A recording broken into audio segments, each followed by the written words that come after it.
Vamos agora falar da Bruxinha de Mercúrio em G-Witch, ou Mobile Suit Gundam The Witch from Mercury. Tem tantos nomes esse negócio. Ou Suicide no Major. Chama do jeito que você quiser. Aqui temos a história da Suletta. Suletta. É difícil. É muito nome ruim nesse anime, pelo amor de Deus. Escolha a língua que você quer falar e traduza de acordo com a pronúncia da língua. Pronto. Tá bom, Sureta. beleza. Acho que em japonês seria algo como Sureta. Sureta. Tanto que eu acho Sureta melhor do que Suletta. É difícil.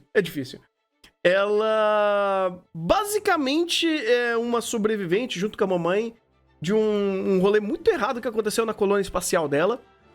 E ela resolve, né, depois de anos disso, a mamãe leva ela pra uma escolinha super legal, com muitos outros, com outros alunos que são tudo herdeiro, basicamente. E lá ela vai ter as suas aulas de como pilotar um Gundam, né? Porque ela tem um Gundam, ela tem a Ariel, que é basicamente um legado que a mamãe deixou pra ela e desse lugar que foi atacado no passado. Inclusive, que episódio 0 maravilhoso, né? Que mostra, de fato, todo o passado da mamãe, da Suletta e tudo mais. E aqui, estamos numa escola que tudo se resolve através do duelo. Não é Yu-Gi-Oh!, acredite. E, basicamente, ela acaba se envolvendo num desses duelos e se comprometendo a acabar se tornando noiva da Miorini, ou Minori, é outro nome difícil. E vamos continuar a história daqui, né? De como ela vai acabar se envolvendo em uma série de assuntos que envolvem essa escola e amplia pro mundo, pra construção desse mundo, que é cheio de empresas que se envolvem com políticas, que se envolvem com tecnologia, que se envolvem com todas essas temáticas que Gundam geralmente abraça e apresenta pra gente. Acontece que esse projeto é um tanto diferente em muitos aspectos de outros projetos de Gundam. Começa que, não deveria ser necessariamente relevante, ou melhor, um problema, e eu acho até legal que seja, mas que temos uma das únicas protagonistas femininas de Gundam. Isso é uma coisa bem legal. E isso é um dos vários temas que ele também aborda aqui, querendo ou não. O fato dela ser uma garota é interessante pra história. E G-Witch é sobre isso, é sobre muitos temas. Só que, cara, é uma quantidade tão exorbitante de tema que o projeto que foi pensado e o projeto que foi entregue parecia que era muita coisa pra contar em pouco tempo. Porque no final do dia tivemos apenas 2 cursos, apenas 24, 25 episódios pra contar essa história. E já adianto, esse tempo era impossível, meramente impossível de contar tudo que eles queriam. De fato. E eu acho que, se for começar pelos pontos negativos, se for começar para bater no anime, de fato aqui tem um projeto muito ambicioso e com pouco espaço para contar o que ele queria contar. E com algumas, talvez, escolhas infelizes. O Shaq, a gente tá mais da... Vale spoiler da primeira metade? Tudo bem, não vejo problema. A gente começa a primeira metade dessa história, a primeira metade do anime, e até mais dessa primeira metade, porque esse ritmo avança para essa segunda parte, vendo do lado dos ricaços, dos bilionários, dos herdeiros das fábricas, ou do pessoal de alta, vamos dizer assim, de alta hierarquia social nesse mundo.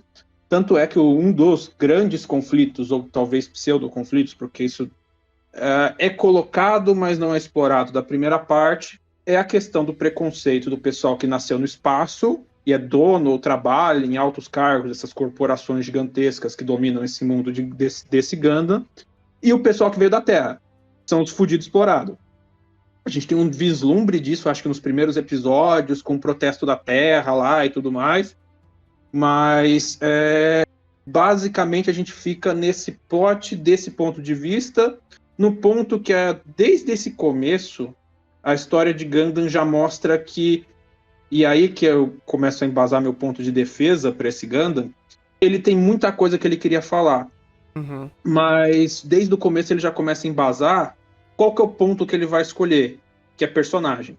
Porque o ponto de conflito, né, se a gente for pegar Gundam como essa franquia que vai tratar de temas político-militares, de guerra e tudo mais, você começar isso da ótica dos filhos de riquinho bilionário não é tão interessante para o conflito, porque eles não estão no conflito, eles estão longe do conflito, eles estão numa literal redoma no espaço, apartados do conflito. Literalmente. Tanto é que nessa segunda parte, quando a gente vai ter vislumbres do real conflito de Gundam, a gente vai ver, de fato, porque os Gundams são temidos nesse mundo, o estrago que um Gundam, as questões de guerra, exploração, etc, etc, etc, desse mundo, a gente vai precisar de dar muita ruim para um dos personagens desse núcleo e parar lá no outro caos da guerra, para a gente conseguir ter uma perspectiva desse outro lado, entender de fato esse conflito que pauta a realidade desse mundo, desse Gundam, vamos dizer assim. Uhum. Isso é coerente quando você para pensar na construção do mundo e tudo mais. E, vamos dizer assim, já, pelo menos já começando a puxar o ponto de defesa, como eu já falei, mostra como, é coerente, tentando não me repetir, vamos lá, fazendo a linha de raciocínio, desculpa. Sim, tem problema. Isso é coerente do ponto de vista, principalmente quando você vê já o arquiteto de obra pronta, você vai ver como vai ser essa conclusão dessa obra nessa segunda parte, que é uma conclusão muito mais calcada em personagens do que em toda a perspectiva de mundo que ela abriu. Porque uma das grandes falhas, isso eu posso apontar e concordar com o Thunder em gênero, número e grau, é que Geuichi faz toda uma construção de mundo bastante complexa, bastante interessante, com bastante inferência e verossímil em muitos pontos, as questões de guerra e até algumas analogias que você pode fazer com Gundam. Gundam, sem dar muito spoiler, Gundam nesse mundo pode ser facilmente assumido como uma analogia a uma bomba atômica. A tecnologia que gera uma arma de destruição em massa, mas também pode ter aplicações médicas assim inestimáveis. É uma mesma tecnologia nuclear, utilizada para dois propósitos completamente diferentes. Você pode fazer essa analogia, você pode fazer uma série de outras analogias muito interessantes, né, nessa questão do mundo que eles começam a colocar, de como funciona essa exploração das colônias espaciais para com a Terra, etc, etc, etc. Só que isso é meramente o substrato, o palco onde essa história está sendo contada. Ela não faz parte, vamos dizer assim, do roteiro em si.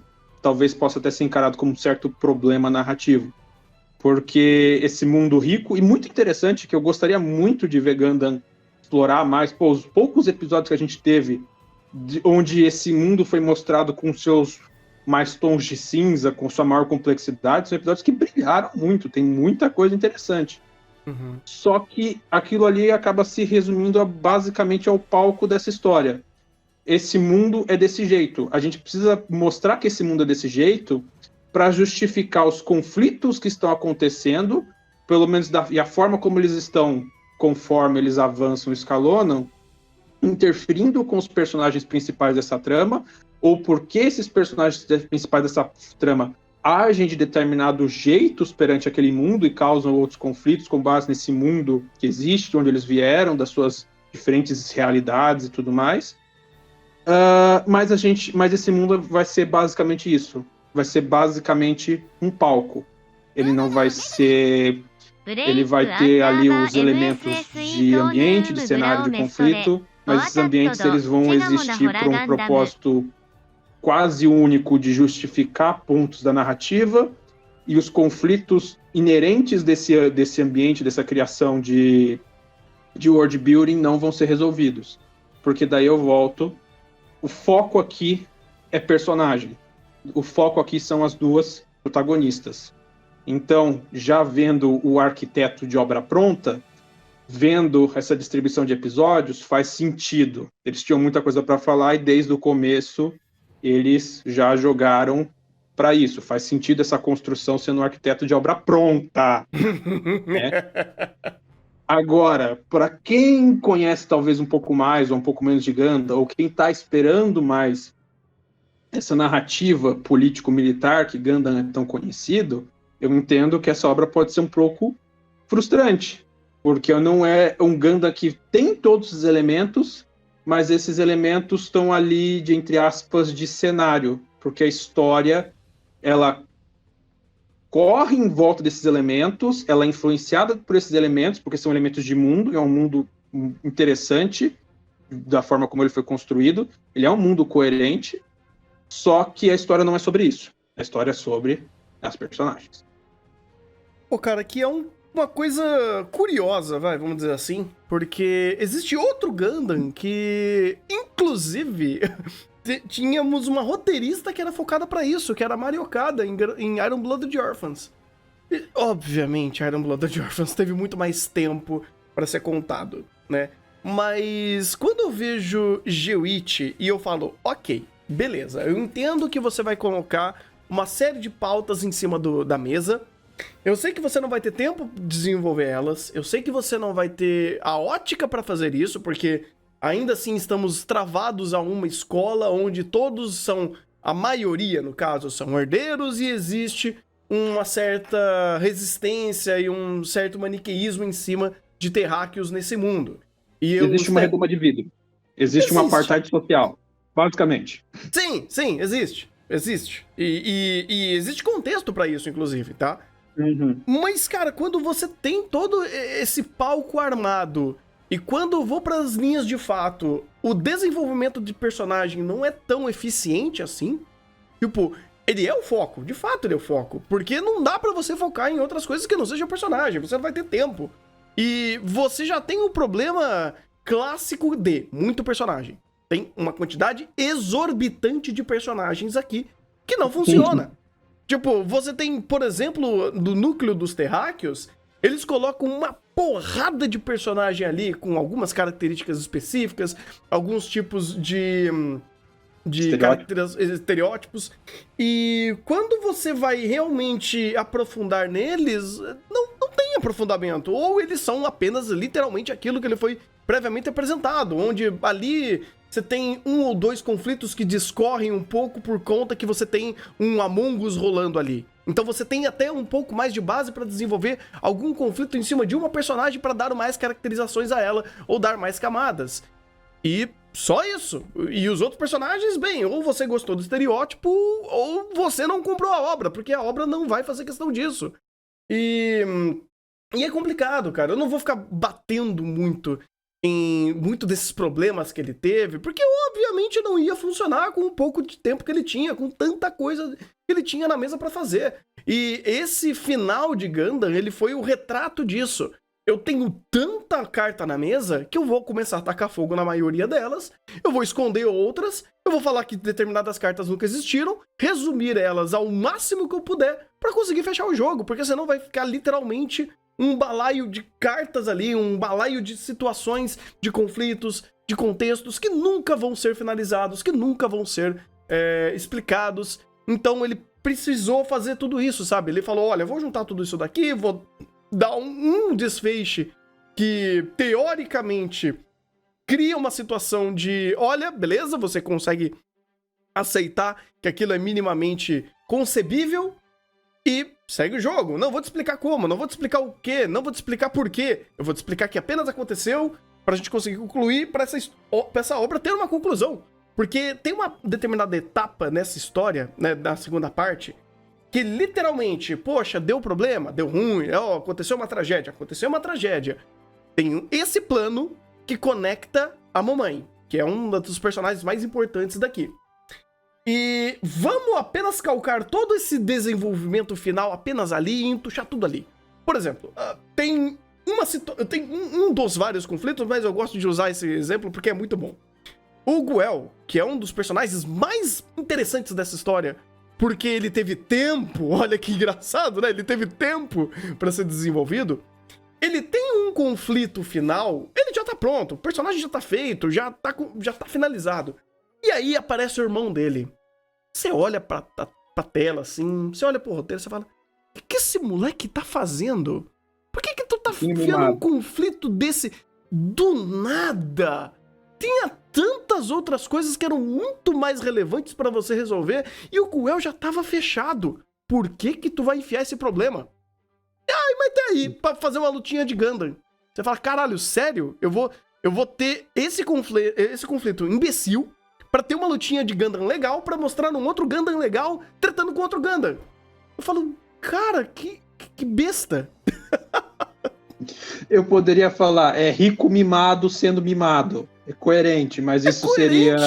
Mas Eu até sei, aí... mas isso narrativamente não é bom. Não, Isso não é. narrativamente não é bom. Não De é. fato. O que aconteceu na primeira parte, inclusive, era justamente isso. Pô, eu preciso mostrar riquinho mimado, herdeiro, fazendo merda? Sim, você tem uma temporada inteira pra isso. Por que você vai fazer isso agora, cara? Você tá tentando terminar a história. Por que você vai truncar ela fazendo isso?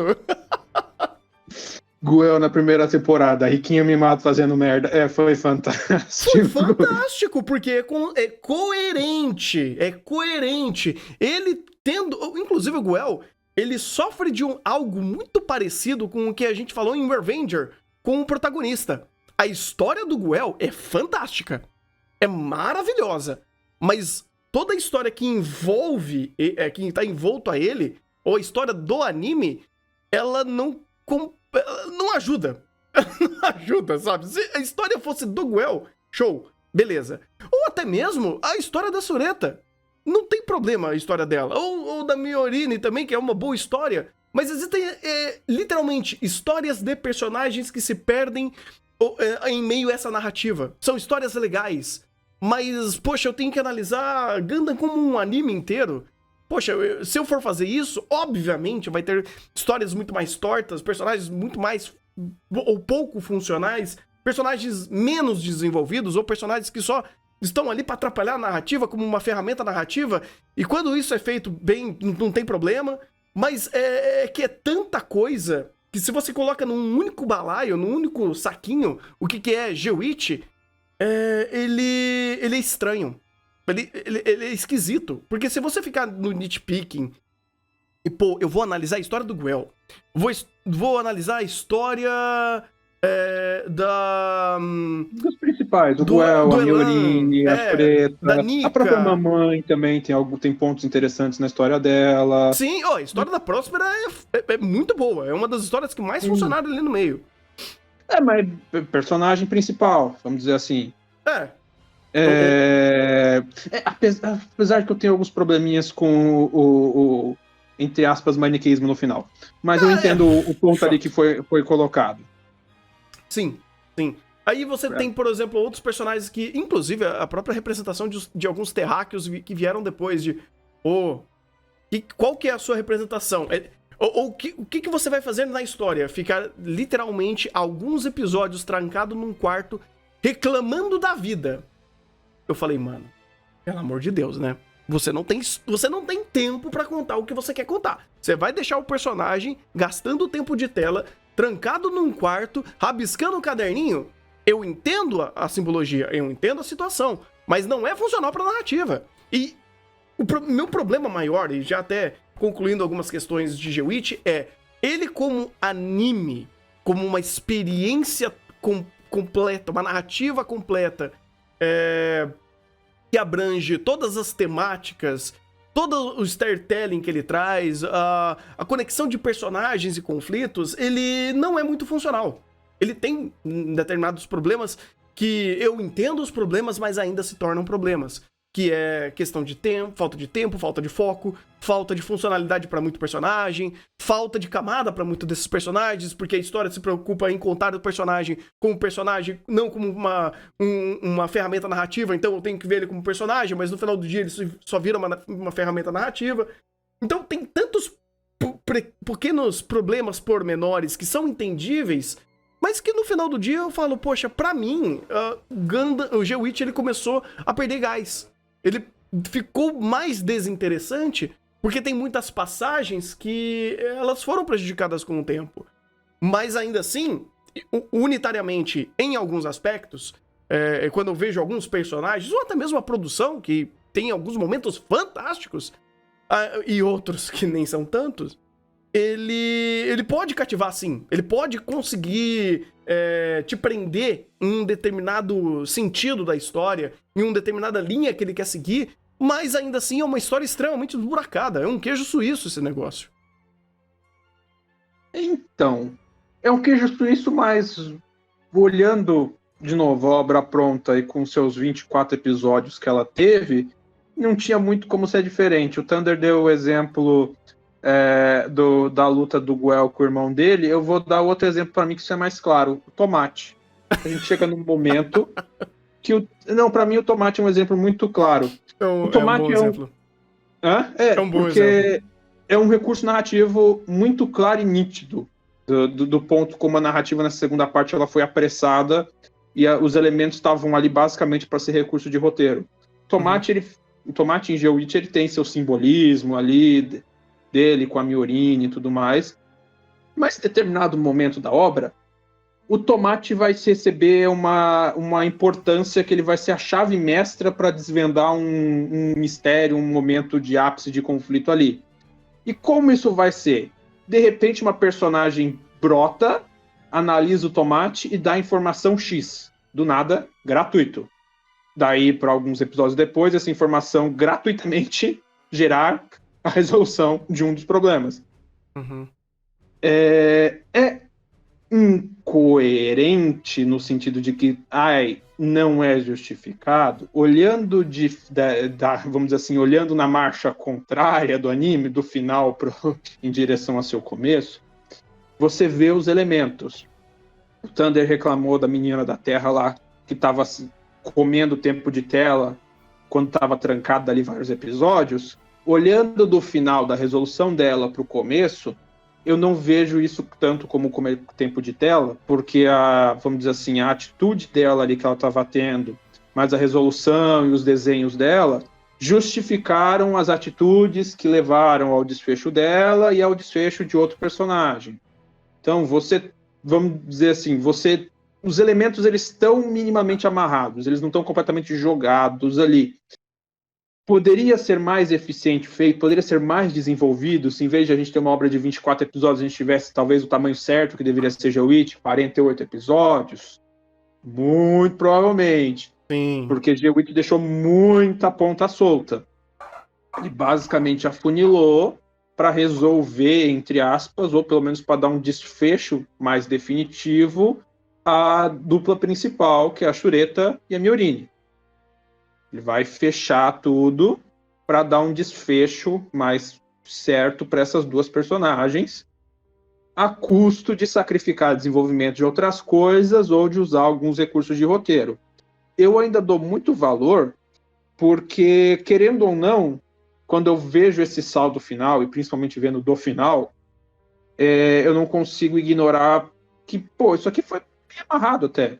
Eles se esforçaram para, apesar dos pesares, apesar de toda a dificuldade, amarrar as pontas, por mais que tenha alguns ex-máquinas, e para mim o tomate é o principal deles, porque literalmente do nada alguém vai analisar o tomate de um certo jeito, vai brotar com uma informação ali, que essa informação vai ser depois paunada em outro momento da história, assim, literalmente gratuito. Eu consigo pescar elementos, eu entendi o que vocês querem dizer aqui, tudo bem. Existe um esforço de tentar amarrar as partes. A gente pode questionar a qualidade desse esforço, a gente pode questionar a qualidade disso no roteiro final de GeoWitch, que, querendo ou não, abriu muito o seu cast, abriu muito a sua narrativa, para no final, entre aspas, fechar, porque na verdade não fechou, e não tinha nem como fechar, 2 personagens. Sim. Mas eu ainda vejo muito valor em toda essa história que foi feito. Eu gosto dos temas que ele foi trabalhado, tudo mais. Eu gosto das perspectivas que ele quis trabalhar ali em vários temas. As conversas da Miorine na Terra, eu gostei muito. Muito lúcidas as conversas. Uhum. Até o jeito como deu ruim ali, fala, é coerente a situação. Sim, sim. As questões ali que ele quer causar é coerente. E eu pensei que o Thunder ia reclamar mais da não exploração do mundo. Mas ele acabou indo mais para personagem, que também faz mais sentido até de criticar dentro da perspectiva do que GeoWitch quis falar, que é personagem. Pois é, cara, eu não posso criticar algo que eles não conseguiriam fazer. Porque Sim.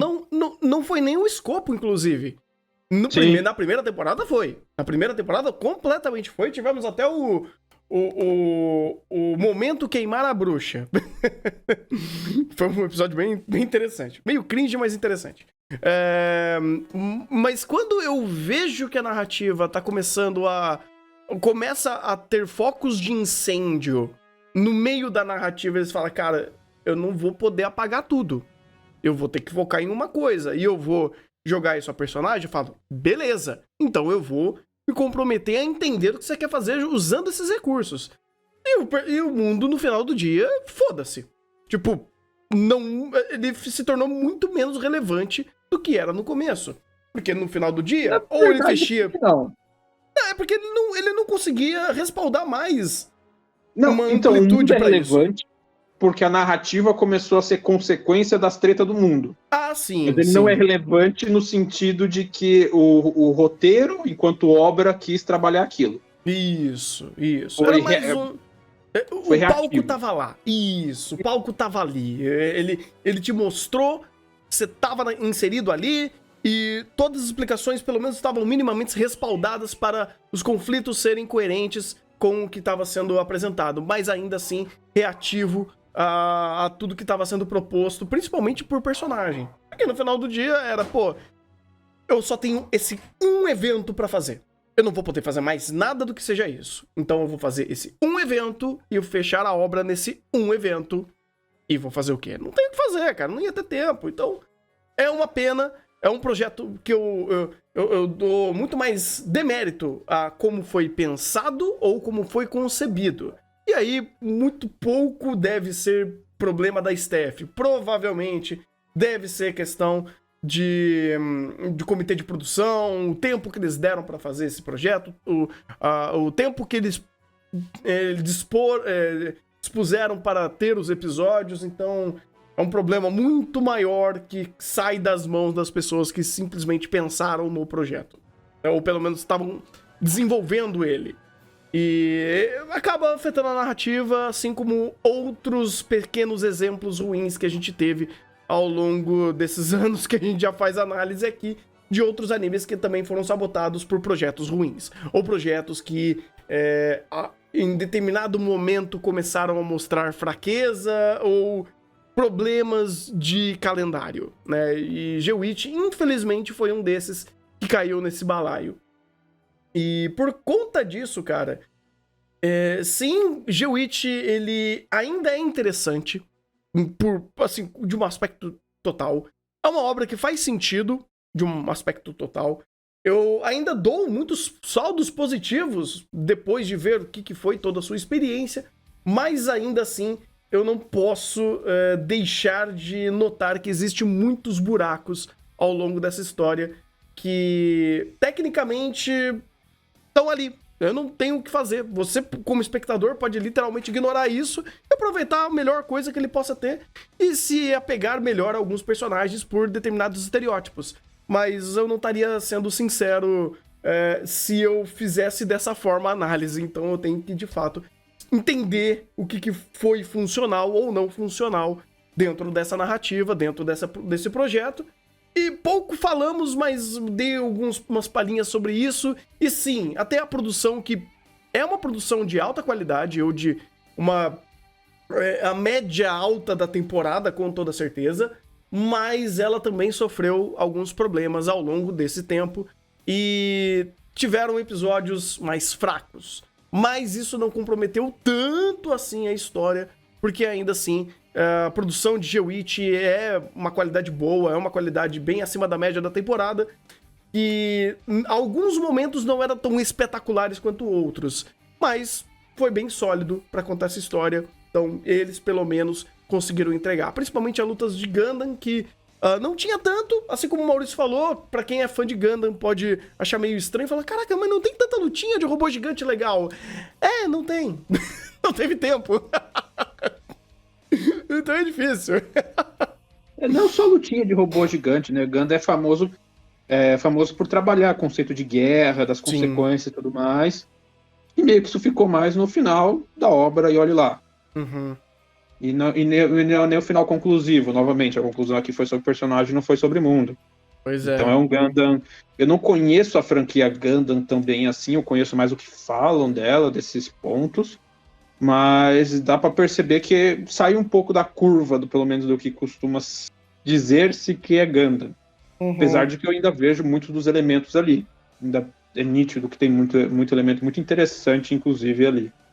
Tem. Eu também não sou um grande conhecedor de Gundam, mas ainda assim ele entregou bem. Tem outros Gundams bem piores do que ele. Que fazem muito Gundam, inclusive, tá? Mas ele ainda se sobressaiu bem. Foi bem. Eu até dou um 7 pra ele. Acho que é uma nota bem sólida quanto a tudo que foi. A primeira temporada, né? A primeira parte dele eu dei uma nota um pouco maior. Mas eu acho que no fechamento de tudo, um 7zinho tá de ótimo tamanho. Eu vou ser mais legal, eu vou dar um 8. Eu gostei bastante desse Gundam. Não conheço muito de Gundam, não me crucifiquem. Tirando os Gundam Build Fighter de que é real só vender boneco, esse é o primeiro Gundam que eu tô assistindo. Eu podia ter te pegado na parte do Iron Blood de Orphans, cara. Ia ser fantástico. Depois, um dia eu assisto, provavelmente. Eu só preciso de tempo, mas... Sim, inclusive eu quero assistir o Iron Blood de Orphans. Mas... E outros Gundams aí que são bem, vamos dizer assim, cotados dentro da franquia. Mas eu, ainda assim, eu valorizo bastante o que foi feito aqui, porque, querendo ou não, apesar de todas essas queixas de retalhos, apesar desse queijo suíço, eu gostei de muito personagem aqui. Eu achei vários personagens interessantes, eu achei o desenvolvimento da trama interessante. Por mais que o mundo aqui tenha sido só palco, é um palco que eu achei interessante como eles conceituaram. Eu gosto das analogias possíveis de ser feitas aqui em Gundam, tem muita analogia interessante. E, querendo ou não, apesar de tudo, até o próprio final em aberto, ele mantém alguns pontos chave da franquia, até alguns pontos de crítica política, que Gundam é conhecida do final da franquia, por mais aberto que seja. Quando você tem um diálogo no episódio final, não é um pouco de spoiler, mas não vai afetar, que falam que, olha, os fundos que foram pagos à Terra para ressarcir um conflito X estão todos voltando para o espaço, porque está tendo umas maracutaia e tudo mais. Você percebe um pouco desse sangue de Gundam. Gundam, que eu sei, Gundam é muito conhecida por ser uma obra que quer falar dessa questão de guerra, quer falar dessa questão contra-armamentícia e tudo mais. É uma obra para criticar a questão hiperarmamentícia vendendo boneco armamentista. Eu sei, é contraditório, mas isso engana. Cara, porque, de novo, eu acho que a coisa mais legal, pelo menos conhecendo um pouco o Gundam, mas o Gundam que me bateu essa bad vibe dessa conclusão foi em Unicorn. Em Unicorn é ridículo. Você pensa, mano, e o pessoal tá comprando Gunpla. Não, as contradições. É muito louco isso. As contradições do capitalismo, que seja. Eu, apesar de tudo isso, eu ainda vejo bastante valor no que esse Gundam faz. Os temas desse Gundam são bem atuais. Essa questão, colonialista que ele coloca são bem atuais. Questão por recurso, disputa de empresa por questão de recursos, ou até mesmo questões de guerras por procuração em relação a essas buscas por recurso em lugares economicamente ou politicamente menos favorecidos no cenário internacional, ali intergaláctico e tudo mais. Então ele tem, apesar de não elaborar, ele tem temas muito atuais e muito interessantes que eu, apesar dos pesares, vejo mérito de pelo menos ter sido colocado à mesa. E posso estar sendo muito bonzinho? Com certeza. Até aí também tem meu pingo de opinião pessoal, eu subo a nota pro 8 e tá tudo bem. Tá tudo certo. Tá tudo certo.